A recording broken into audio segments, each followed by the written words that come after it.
தென் தமிழகத்தில் ஓரிரு இடங்களில் லேசானது முதல் மிதமான மழை பெய்ய வாய்ப்பிருப்பதாகவும் இன்று முதல் 25ஆம் தேதி வரை மழை பெய்ய வாய்ப்பிருப்பதாகவும் வானிலை ஆய்வு மையம் தரப்பில் தகவல் தெரிவிக்கப்பட்டிருக்கிறது. அண்மை செய்தியாக பார்த்துக் கொண்டிருக்கிறோம்.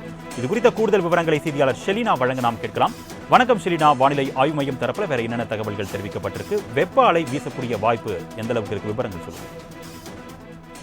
குமரிக்கடல் பகுதிகளில் மேல் நிலவும் வளிமண்டல கீழடுக்கு சுழற்சியின் காரணமாக தமிழகத்தை பொறுத்தவரையிலும் இன்றிலிருந்து 25ஆம் தேதி வரையிலும் தென் தமிழகத்தில் ஓரிரு இடங்களில் லேசான மழைக்கான வாய்ப்பு இருப்பதாகவும் வட தமிழகம், புதுவை மற்றும் காரைக்கால் ஆகிய பகுதிகளில் வறண்ட வானிலை நிலவக்கூடும் என்று சென்னை வானிலை ஆய்வு மையம் தெரிவித்திருக்கிறது.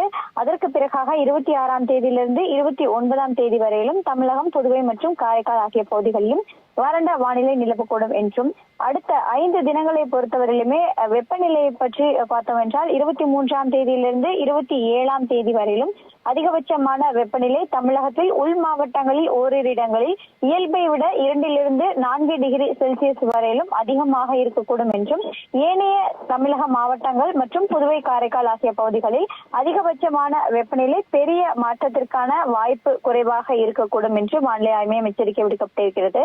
அதே போல தமிழகத்தில் இருக்கக்கூடிய உள் மாவட்டங்களில் சமவெளி பகுதிகளில் ஓரிரு இடங்களில் 39 to 41 டிகிரி செல்சியஸ் வரையிலும், இதர மாவட்டங்களை பொறுத்தவரையிலும் புதுவை மற்றும் காரைக்கால் ஆகிய பகுதிகளிலும் 36 to 38 டிகிரி செல்சியஸ் வரையிலும் இருக்கக்கூடும் என்று வானிலை ஆய்வு மையம் எச்சரிக்கை விடுக்கப்பட்டிருக்கிறது. அதே போல ஈரப்பதத்தை பொறுத்தவரையிலும் 23 to 27ஆம் தேதி வரையிலும் 30 to 50% வரையிலும் அதிகமாக இருக்கக்கூடும் என்று வானிலை ஆய்வு மையம் தெரிவித்திருக்கிறது. சென்னை மற்றும் புறநகர் சென்னையை பொறுத்தவரையிலும் அடுத்த 24 மணி நேரத்தில் 48 மணி நேரம் வரையிலும் ஓரளவுக்கு வானம் மேகமூட்டத்துடன் காணப்படும் என்றும் அதிகபட்சமான வெப்பநிலை 37 டிகிரி செல்சியஸை ஒட்டியிருக்கும் என்று தெரிவித்திருக்கிறார்கள். குறிப்பாக வட தமிழகத்தில் இருக்கக்கூடிய ஓரிரு மாவட்டங்களில் மட்டும் வெப்ப அலை வீசுவதற்கான வாய்ப்பிருப்பதாகவும் 23 மற்றும் 24 அதாவது இன்றும் நாளையும் வட தமிழகத்தில் உள் மாவட்டங்களை பொறுத்தவரையிலும் வெப்ப அலைக்கான வாய்ப்பிருப்பதாக வானிலை ஆய்வு மையம் எச்சரிக்கை விடுக்கப்பட்டிருக்கிறது. கூடுதல் விவரங்களுக்கு நன்றி ஷெலினா.